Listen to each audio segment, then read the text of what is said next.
without wanting to steal too much of my own thunder, because I'm going to do a breakout group about this later.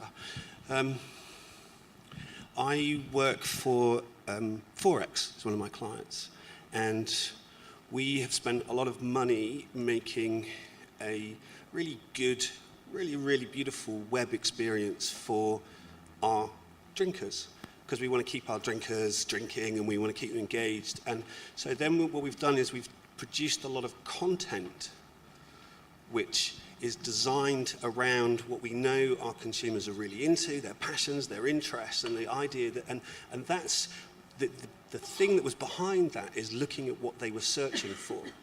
So we look at Forex drinkers and we know that they look for boating, camping, fishing, essentially. So we make content which is relative to those groups. Turns out one of the biggest kind of search for terms is how to reverse a boat down a boat ramp. So we make a film about that that's kind of branded and a bit funny, and it gets natural distribution. And so we're making assets which pull people in. We don't have to pay to get that out because we're making something that people are already looking for, and we've done it in a way that Google finds it easily. But we're also investing in marketing which has value into the future, because that asset sits on our sites and people still look for, they look for reversing down boat ramps every day.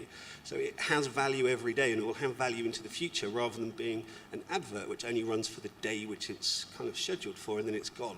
So a lot of this is about how to use your money to have value into the future rather than it just kind of disappearing. Does that give an example?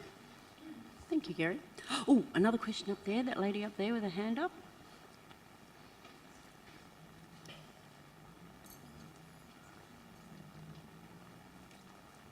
Look, I just wanted to ask a question, mostly about how I think we all acknowledge and accept that digital is fantastic for developing audiences, developing new audiences for our arts organisations. I expect most of the people here work from the organisational perspective.